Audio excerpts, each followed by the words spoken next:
네, 오늘은 부르시고 인도하시는 하나님이라는 제목으로 함께 말씀을 나누겠습니다. 이 출애굽기의 전개는 이스라엘 백성들의 고통의 절규에서부터 시작합니다. 갈수록 모세를 모르는 파라오가 등장하면서 이스라엘 백성들에게 가혹한 노예 생활을 강요하기 시작했는데, 모세는 하나님이 명령을 하셨고 그 명령을 따라서 바로에게 나아갔지만 결과는 매우 참담했습니다. 오히려 이스라엘 백성들은 벽돌을 구울 수 있는 재료 중에 하나였던 지푸라기를 이전에는 공급을 받아서 벽돌을 구웠지만 이제는 스스로 지푸라기까지 다 구해다가 벽돌을 구해야 되는 노역이 더 가중된 상황이었고, 모세는 왜 이렇게까지 일을 크게 만들어서 우리를 더 힘들게 만드냐?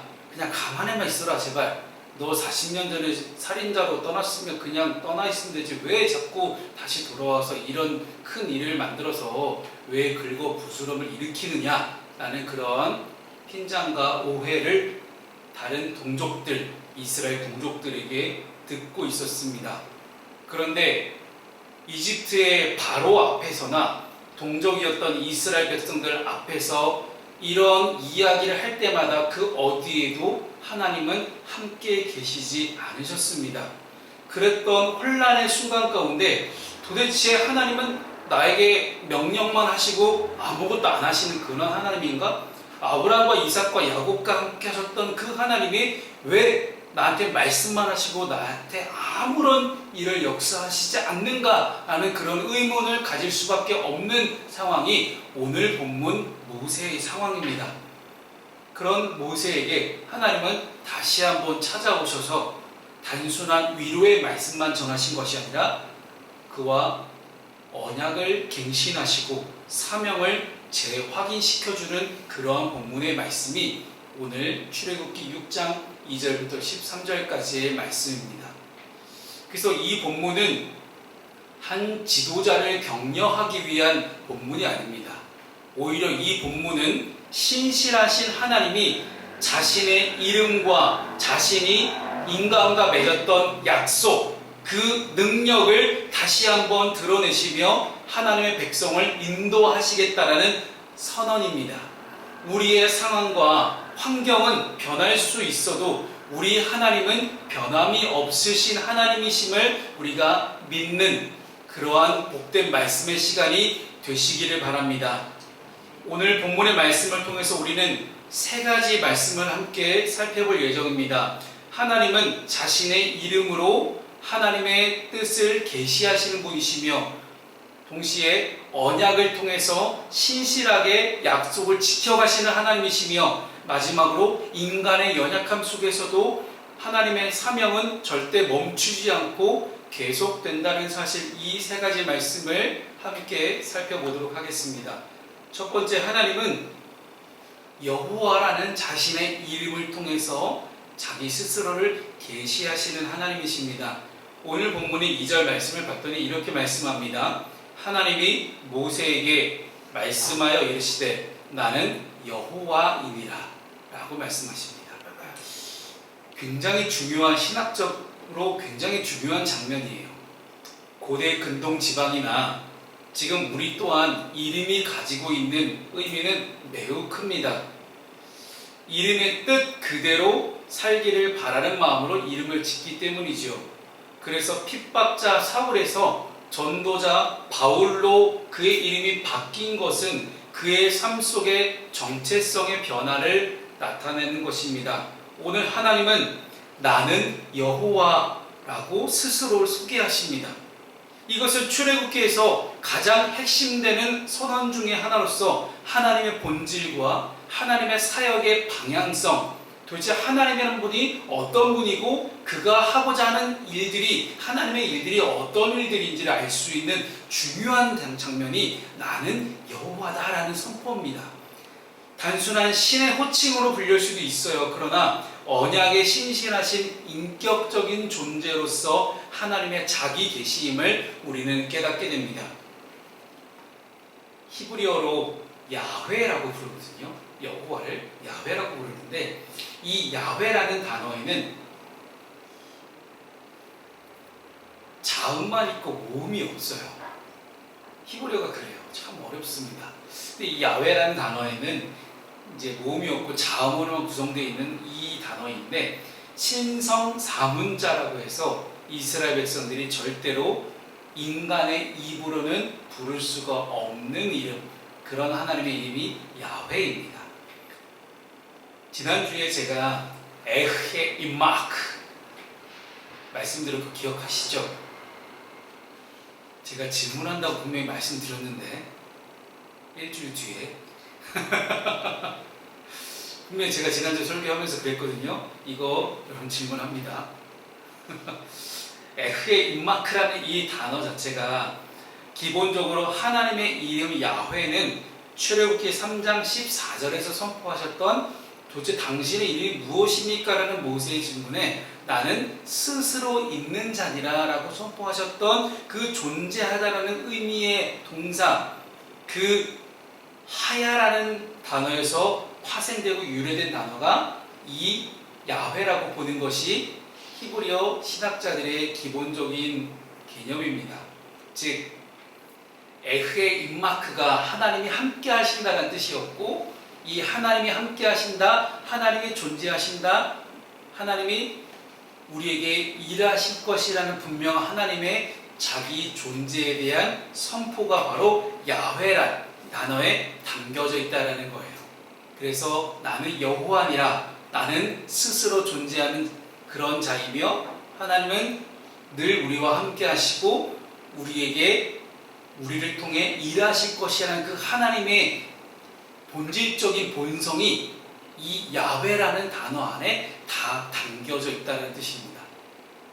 그래서 야훼는 나는 존재하는 자, 나는 되어가는 자, 또는 나일 것이다 라는 그런 뜻으로 해석이 가능합니다. 자, 정리해보자면 이 야훼는 단지 초월적인 하나님을 표현하는 대로만 그치는 그런 의미가 아니라 하나님의 역사 속에서 하나님의 자기 존재의 영원성과 약속을 성취하신 하나님, 한 번 맺은 약속은 절대로 잊지 않으시고 늘 그 약속을 그대로 성취해 가신 하나님, 그런 하나님으로 여러분들이 인식하시고 오늘 말씀을 함께 볼 수 있기를 소망합니다. 비록 오늘 말씀에서처럼 모세의 마음이 흔들리고 왜 아무도 나를 인정해 주지 않지? 나는 그저 하나님 명령을 따라서 하나님 말하라고 하니 그냥 말했을 뿐인데 왜 아무도 나를 인정해 주지 않는 거야? 라는 그런 깊은 상실과 좌절에 빠진다 할지라도 하나님은 나는 여호와다 라고 말씀하십니다. 우리의 감정이나 우리의 상황과는 무관하게 하나님은 변함없으신 스스로 계신 하나님이 바로 하나님이십니다. 이 본문이 우리에게 주는 메시지는 너무나 분명합니다. 나는 여호와다라는 이 짧은 문장이지만 이 짧은 문장 속에 담겨져 있는 하나님의 부르심, 나는 이미 스스로 존재하는 자이고 그 하나님께서 나를 부르셨고 하나님이 나를 통해서 일하기를 원하신다는 뜻은 하나님의 부르심이라는 것이 인간의 응답, 인간의 반응에 좌우되지 않는 그러한 하나님의 속도와 하나님의 방향성에 기초한 하나님의 부르심이라는 것입니다. 하나님은 늘 하나님의 이름으로 우리를 부르시고 하나님의 이름의 신실하심으로 우리를 붙드시는 분이라는 것입니다. 이것이 바로 야훼라는 여호와라는 단어에 숨겨진 속뜻입니다. 하나님의 방식과 속도대로 계속 일하신 하나님, 그 하나님 바로 나는 여호와다 라는 짧은 문장에 담겨져 있는 진리의 말씀입니다. 사랑하는 여러분, 그래서 모세처럼 아무도 나를 인정해주지 않는 것 같을 때, 근데 이 인정해주지 않는다는 것은 하나님의 일들을 내가 감당할 때예요. 하나님이 나에게 임무를 맡겨주셨고 나에게 해야 할 일, 내가 해야 할 말을 하나님 나에게 주셨을 때 그것을 전할 때, 뭐 예를 들면 누군가에게 복음을 전할 때나 아니면 내가 하나님의 일들을 감당하고 있어서 어떤 사회 봉사를 한다든가 누군가를 위해서 선한 일을 행할 때 아무도 나를 인정해 주지 않는다고 하면 하나님이 도대체 어디에 계신 겁니까? 그렇게 묻고 확인하고 따지지 않기를 소망합니다. 하나님은 우리가 인정하든 인정하지 않든 언제나 항상 그 자리에 계시는 분이십니다. 그러므로 그 여호와 하나님을 찾고 구하고 두드리며 가까이 나아갈 수 있는 저와 여러분이 될 수 있기를 주님의 이름으로 축복합니다. 두 번째 말씀을 함께 보겠습니다. 언약에 늘 신실하신 하나님의 약속을 보겠습니다. 하나님은 한번 약속하시면 늘 변함없이 신실하게 지키시는 분이에요. 아니, 약속해놓고 친구랑 먼저 만나기로 했어요. 근데 약속해놓고 갑자기 그 친구가 안 나와요. 그럼 열이 받겠죠. 근데 우리 하나님은 그런 분이 아니라는 거예요. 한번 약속하신 것은 반드시 지키시는 분이라는 것입니다. 자, 3절 말씀을 우리 함께 읽어보도록 하겠습니다. 자, 시작. 내가 아브라함과 이삭과 야곱에게 전능의 하나님으로 나타났으나 나의 이름을 여호와로는 그들에게 알리지 아니하였고. 아멘. 자, 우리 3절 말씀을 함께 보게 되면 이제 유명한 히브리 하나가 나옵니다. 엘 샤다이라는 단어거든요. 엘 샤다이인데 전능의 하나님이라는 뜻입니다. 하나님께서 아브라함과 이삭과 야곱으로 이어지는 이 계보에 한해서만큼은 전능의 하나님으로 나타났으나 지금은 너에게 여호와로 나타나고 있다는 이 전능의 하나님 엘샤다이와 야훼를 대비시키는 이 장면은 하나님의 이름에 담겨져 있는 신학적 발전을 보여주는 단계예요. 즉 베이직한 기본적인 단계에서 이제는 어드밴스드한 한 단계 더 진화한 형태로 하나님이 나타나고 발전되고 있다는 뜻이거든요. 아브라함과 이삭과 야곱에게는 하나님은 전능의 하나님 나타날 수밖에 없었어요. 그래서 뭔가를 보여주셔야 되는 그런 하나님, 능력을 펼치셔야 되는 그런 하나님이셨지만 이제는 아브라함과 이삭과 야곱과 하셨던 그 약속, 믿음의 조상들과 함께 하셨던 벌써 몇백 년 전에 하셨던 그 약속을 이루시고 성취하시는 여호와로 다가오는 그런 하나님으로 이제 바뀌어졌다는 놀라운 신학적 발전을 보여줍니다. 자, 아브라함과 이삭과 야곱이 엘샤다이로 보여졌습니다. 전능하신 분, 즉 모든 것을 가능하게 하시는 하나님이라는 의미를 담고 있습니다. 그러나 이제 출애굽기 6장에서 야훼 하나님은 이제 언약을 실질적으로 이루어 가시는 그런 하나님, 그렇다고 전능의 하나님 엘샤다이와 지금 야훼 하나님이 다른 분이냐? 그건 아니에요. 전능한 하나님으로 나타나셨던 그 하나님이 그때 하셨던 약속을 잊지 않으시고, 사람은 하루만 지나도 약속을 까먹을 수 있는데 몇백 년 전에 하셨던 그 약속을 잊지 않으시고 이제는 이룰 때가 됐구나, 이제는 성취할 때가 됐구나 하는 것을 스스로 증명하신다라는 거예요. 엘샤다이는 주로 하나님께서 능력으로 무언가를 약속하실 때 사용하지만 야훼는 그 약속을 언약으로 성취하시는 하나님의 이름입니다. 즉 아브라함에게는 뭐뭐가 될 것이다 라고 약속하셨던 하나님이 이제는 모세에게 지금 내가 너와 함께 이루어 가고 있다 라고 말씀하시는 거예요. 아브라함을 데리시고 가나안 땅의 높은 산으로 올라가시잖아요. 그리고 보여주십니다. 비전이죠. 하늘의 별과 바다의 모래와 같은 수많은 것들을 봐라. 자, 네 백성을 이렇게 많게 할 것이다 라고 약속을 하셨지만 이미 그렇게 엄청나게 많은 자손을 이루게 됐습니다. 그래서 야곱의 아들들을 통해서 12지파를 이제 만들어가기 시작하셨고, 그 안에서 이제는 모세를 통해 그 약속을 완성해야 되는 그 마지막 약속의 성취가 오늘 남겨져 있다는 거예요. 그래서 이 신학적인 엄청난 하나님의 전환은 단순한 언어의 변화가 아니라 하나님의 역사의 변환점을 의미합니다. 이스라엘은 이제 단순히 선택받았던 백성에서 언약의 실현을 경험하는 공동체로 나아가고 있다는 거예요. 처음에는 이렇게 많게 할 것이다. 지금 당장 눈에 보이지 않아요. 하지만 지금은 엄청나게 많은 백성들이 있습니다. 그 백성들과 함께 하나님은 하나님의 나라를 만들어 가실 것을 지금 이제 성취하시겠다고 하십니다. 그래서 하나님의 계시, 감추어져 있는 하나님의 이 뜻을 이제는 밝히 열어 보여주셨을 때, 아브라함에게도 보여주셨고 이삭에게도 야곱에게 요셉에게도 다 보여주셨지만, 이제는 모세를 통해서 야, 한 발 더 나아가보자. 하나님의 이름과 성품이 인간의 이해와 상황에 따라서 점진적으로 계시되는 그런 장면을 우리는 보고 있는 것입니다.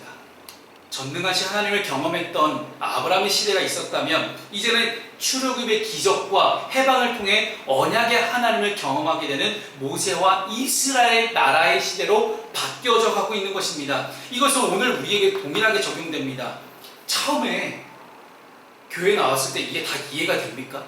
믿어집니까? 안 되겠죠. 하나님은 우리의 그런 신앙의 여정 속에서 하나님의 성품과 능력을 조금씩 점진적으로 계시하시고 우리가 알기를 원하십니다. 처음부터 어떻게 하나님을 다 그대로 믿습니까? 이게 믿어집니까? 하지만 하나님은 조금씩 우리의 마음 가운데 믿음을 자라게 하시고, 하나님이 이런 분이구나라는 것들을 조금씩 깨달아 알게 하시면서 세상에서 이제 하나님의 백성으로 살아갈 수 있도록 준비시키는 그런 과정들이 이 교회 안에서 이루어질 수 있다는 거예요.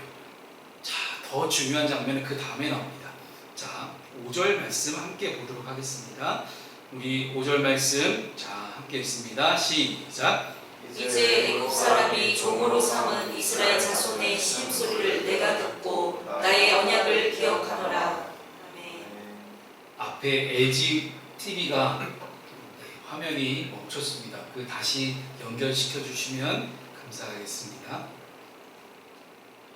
LG 텔레비전만 지금 연결이 끊긴 상태입니다. 자, 여기서 5절 말씀에서 중요한 두 가지 동사가 있습니다.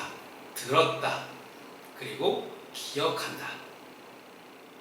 들었다라는 단어는 이제 샤마라는 단어를 쓰거든요. 샤마. 그래서 이스라엘아 들으라 할 때 제사장들이 이스라엘 사람을 다 모아놓고 이스라엘아 들으라 이렇게 얘기하면 이제 쉐마라는 단어를 써요. 그 단어가 다 똑같은 어원을 갖고 있습니다. 이 들었다라는 이 샤마라는 단어 안에는 단순한 들었다, 단순한 청취 그런 내용이 보다는 주의 깊게 듣고 응답할 준비가 되어 있는 그 듣기 상태, 그게 바로 샤마예요. 내가 이미 주의 깊게 너희들의 신음소리를 다 들었다. 그리고 너희들이 신음에 듣기만 한 게 아니라 이제는 너희들을 위해서 일할 준비, 응답할 준비가 이미 되었다라는 그런 하나님의 속뜻이 담겨져 있는 것입니다. 하나님은 내가 하나님 힘들어 죽겠어요 라고 얘기할 때 그냥 무심하게 듣고 흘리는 그런 하나님이 아니에요. 행동으로 이어지는 들음을 말씀하시는 거예요. 그 다음에 자칼이라는 단어가 등장하거든요. 성경 안에서 자칼이라는 단어가 굉장히 많이 나옵니다. 하나님이 기억하신다는 단어거든요. 이 기억한다, 제일 많이 나왔던 우리가 흔히 경험할 수 있는 기억은요, 하나님이 창세기 말씀에서 8장 말씀을 보면 노아가 등장하거든요. 하나님이 노아와 그 방주를 기억하셨다라고 할 때 그 기억도 또 자칼이에요. 그래서 웬만하면 대부분 구약성경 히브리어에서 기억한다는 뜻이 나올 때는 거의 대부분 자칼이라는 단어를 씁니다. 이 기억하다는 단어는 단순히 어떤 걸 생각해냈다는 것이 아니라 언약을, 하나님의 약속을 이행하기 위한 의지를 담고 있는 능동적 기억이에요. 즉, 내가 이 사람과 약속을 했어요. 그럼 약속을 반드시 내가 이루기 위해서 절대 까먹지 않고 기억하고 있다는 거예요. 여러분, 우리는 자주 까먹습니다. 네, 너무 잘 까먹죠. 나 뭐 하려고 했는데 나 이거 어디다 뒀지? 안경 분명히 쓰고 있는데 안경 내가 어디다 뒀지? 이럴 때도 있고요. 저만 그런 건 아니겠죠. 이지양 집사님, 그렇죠. 까먹어요. 제가 인형이한테 제일 많이 듣는 얘기, 까먹었어요. 나 이거 했어야 되는데, 왜 얘기 안 해줬어요? 그럼 내가 어떻게 얘기해? 자꾸 까먹어요. 근데 하나님은요, 절대 잊지 않으세요. 우리는 메모장에 적어가면서 기억하지만 하나님은 능력이 엄청난 분이시기 때문에 절대 까먹지 않으세요. 근데 그 절대 잊어버리지 않는 하나님이 저와 여러분들을 기억하신다라는 거예요. 하나님의 이런 반응은 단순한 동정이 아닙니다. 그냥 감정적으로 공감하기 위해서 그런 T적 공감이 아니에요. 정말로 T와 F가 적절하게 결합된 그런 공감입니다. 오늘 이스라엘 백성들처럼 힘들어 죽겠어요 라고 얘기하는 그 하나님께 하소연하는 그런 울부짖음에 그래 내가 건져줄게 하면서 일하시는 것이 아니라 하나님은 이미 아브라함에게 하셨던 약속, 몇백 년 전에 지금 이스라엘 사람들이 울부짖었기 때문이 아니라 모세가 지금 태어났기 때문이 아니라 이미 이전에 아브라함과 하셨던 약속, 그 약속을 잊지 않고 기억하시고 그 하나님이 직접 하셨던 약속을 이제는 성취하시기 위해서 하나님이 일하기 시작하겠다는 그 단어가 자카리라는 단어 안에 숨겨져 있는 것입니다. 언약은 하나님께서 일방적으로 정하시고 그에 따라 신실하게 이루어가시는 관계적 약속입니다. 이 약속은 인간의 믿음이나 행위에 근거한 것이 아니라 하나님의 성품, 하나님의 본질에 근거한 약속이었어요. 그러므로 하나님의 언약은 은혜 위에 서 있는 약속이며 우리 신앙의 가장 튼튼한 기초가 됩니다. 오늘날 우리도 수많은 신음소리를 내며 살아갑니다. 억울함, 절망, 경제적 어려움, 질병, 인간관계의 아픔, 한 문제 차이로 시험에 떨어지는 일들, 정말 많은 어려움들이 있어요.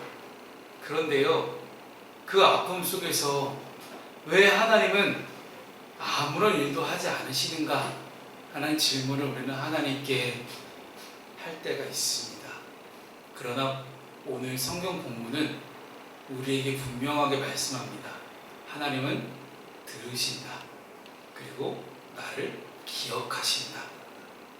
적어도 야훼라는 자기 이름에 담겨진 속뜻, 그 속뜻을 위해서만이라도 하나님은 절대로 약속을 깨버리시는 그런 분이 아니라 신실하신 하나님이라는 거예요.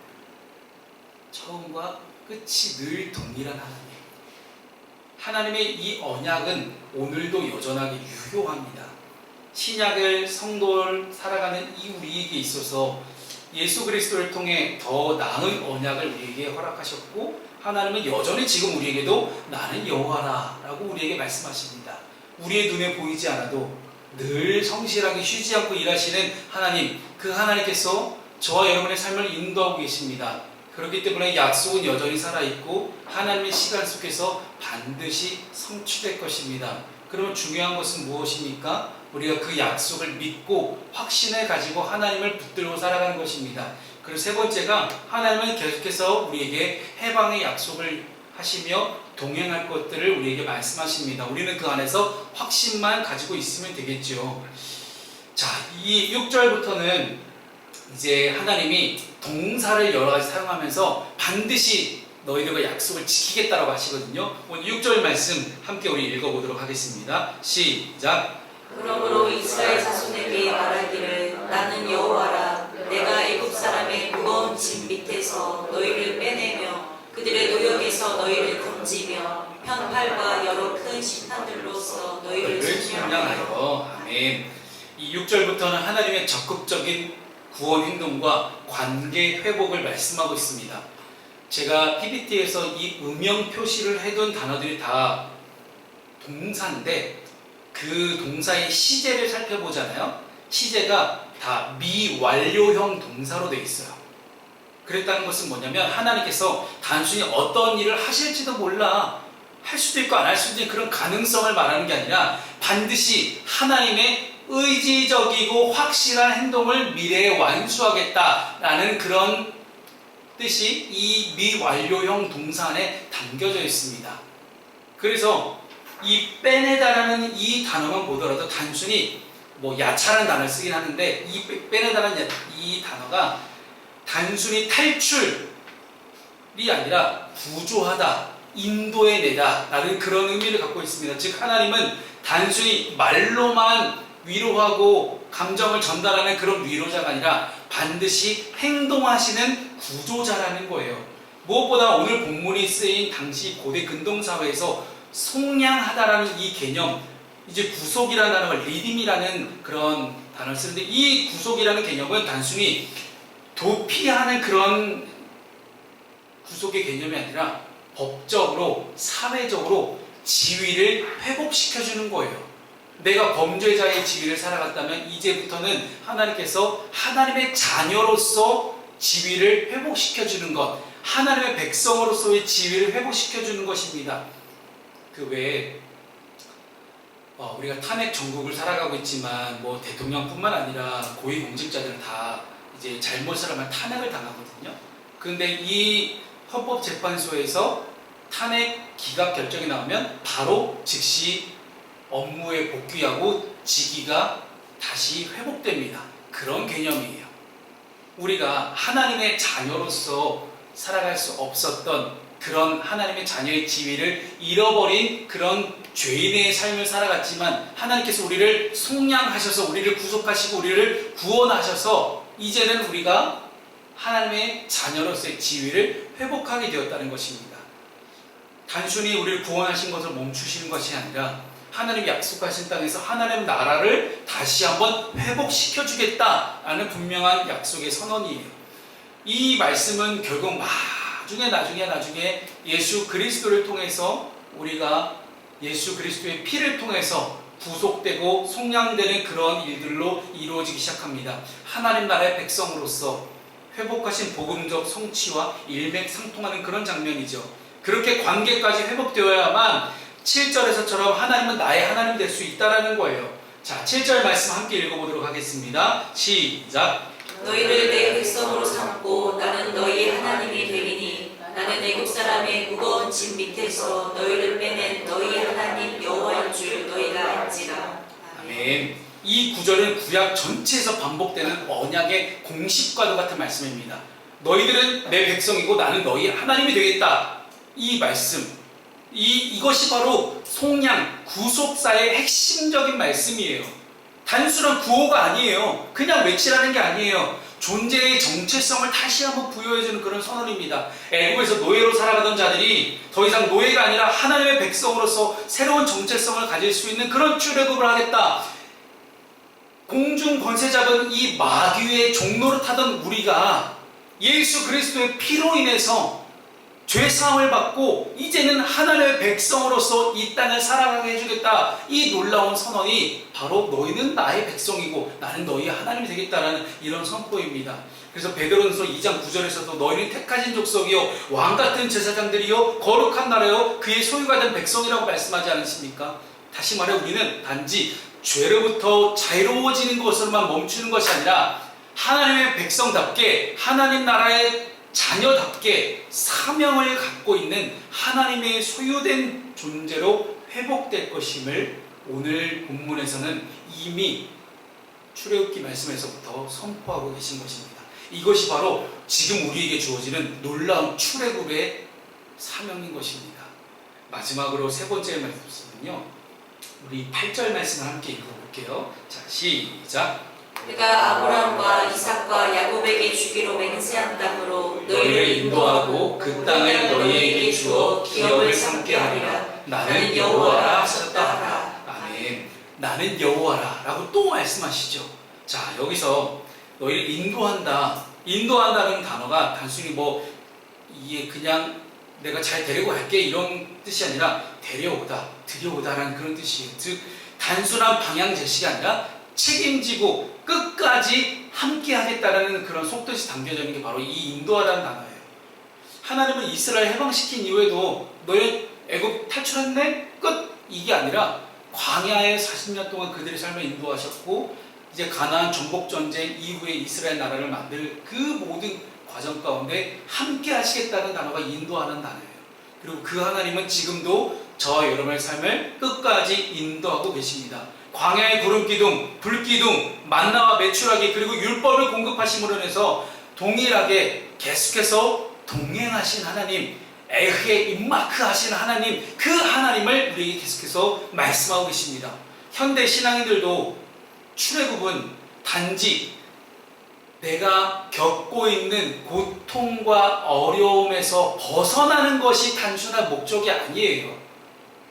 하나님과의 관계 속으로 들어가고 하나님의 관계 속으로 인도되어지는 그 여정이 바로 진짜 출애굽의 여정입니다.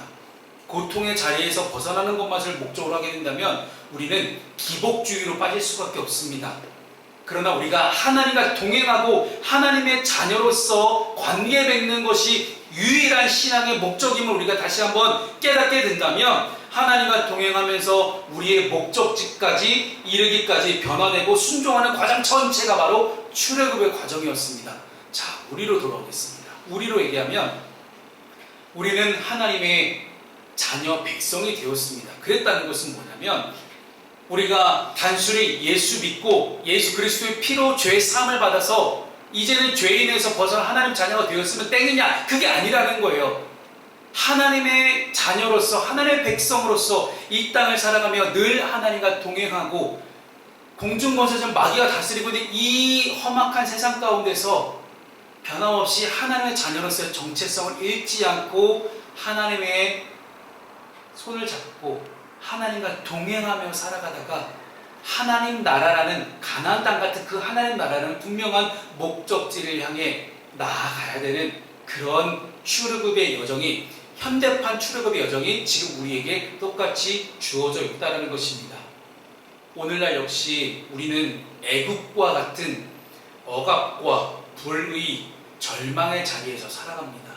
예를 들어서 사회적인 불공정한 모습들, 반복되는 중독, 관계의 단절, 정체성의 혼란, 또한 영적인 무기력과 같은 것들이 바로 현대의 애국이라고 할 수 있을 것입니다. 하나님은 그 고통을 보시고 단순히 빼내시는 하나님으로 멈추시는 것이 아니라 우리의 삶을 동행하시고 인도하시는 하나님이십니다. 그 약속은 단지 모세의 시대의 약속이 아니라 여전히 지금 2025년에도 유효한 하나님의 언약적 약속입니다. 그러니 중요한 것은 우리도 모세를 비롯한 이스라엘 백성들처럼 그 약속을 믿고 지금 나도 순종의 발걸음을 내딛고 있는가예요. 이스라엘 백성들은 처음에 모세가 하나님이 너희들을 빼내실 거야 라는 말씀을 들었을 때 아무도 믿지 않았습니다. 그냥 이렇게 나불나불 대지 말고 그냥 잠깐 가만히 있어주면 안 되겠냐? 야, 우리 벽돌 만들기 힘들어 죽겠어. 근데 왜 자꾸 이렇게 설치는 거야? 라고 얘기하는 그런 이스라엘 백성들은 아무도 믿지 못했어요. 그러나 애굽의 10가지 재앙들, 하나님이 모든 처음 난 걸 다 죽이실 때 진짜로 처음 어린 양의 피를 문설주와 지팡이 발랐더니 진짜 우리가 살았네? 진짜구나 라는 놀라운 하나님을 경험하는 그 순간, 그 하나님과 이제 함께 하겠다고 결단하는 그 순간 그들은 애굽을 탈출하는 한 발자국을 내디딜 수 있었다는 것입니다. 자, 이제 우리에게 중요한 것은 한 발자국을 내딛는 것입니다. 여러분을 찾아와 있는 그 수많은 애국들, 여러분을 둘러싸고 있는 그런 억압적인 그런 애국들이 여전히 있습니다. 그 애국으로부터 한 발자국 내디딜 수 있는 그 출애굽의 놀라운 용기와 그 경험이 오늘 우리 모두에게 있어지기를 주님의 이름으로 축복합니다. 말씀을 정리하겠습니다. 오늘 본문의 말씀은 단순히 과거 이스라엘 민족의 이야기를 들려주는 기록이 아닙니다. 이 말씀은 오늘을 살아가는 우리에게 하나님이 누구시냐, 하나님의 백성을 어떻게 대하시냐, 하나님의 자기의 백성들에게 자기를 어떻게 소개하시고 나타내고 드러내시느냐, 그리고 그런 하나님의 부르심에 우리는 과연 어떻게 반응하고 응답해야 되느냐라는 그런 질문을 던지고 있습니다. 모세는 이 놀라운 하나님의 부르심 앞에 여러 번 주저합니다. 하나님, 저는 말을 잘 못합니다. 저는 살인자예요. 저 같은 인간이 가서 얘기한다고 누가 들을까요? 그러나 하나님은 그런 주저함 속에서도 친히 말씀하시고 끝까지 함께 하시겠다고 약속하십니다. 나는 여호와라. 나는 너희를 애굽에서 종되었던 그런 너희들의 삶 속에서 인도하여 낸 그런 하나님이다. 나는 여호와라. 그 말씀은 오늘도 우리를 향한 확고한 약속입니다. 따라서 오늘 말씀을 함께 나누고 들으시는 여러분 가운데 이제 모세처럼 하나님의 부르심 앞에 설 수 있기를 소망합니다. 어떤 이들은 여전히 애굽이라는 무거운 짐 아래에 눌려 있을지도 몰라요. 어떤 사람은 하나님의 약속을 신뢰하지 못해서 마음이 상한 상태일 수도 있습니다. 그러나 하나님은 우리의 이름을 아시고 과거를 아시고 우리의 미래를 위하여서 부르시고 동행하시는 하나님이십니다. 이제 우리는 다시 한번 그 부르심 앞에 서야 됩니다. 내가 너와 함께 있으리라, 에흐에 임마크라는 그 하나님의 약속을 다시 한번 기억하며 그 약속을 마음에 새기며 주님의 인도하심을 신뢰하고 작은 순종의 발걸음을 내딛을 수 있는 그런 용기가 저와 여러분에게 함께 하시기를 주님의 이름으로 축복합니다.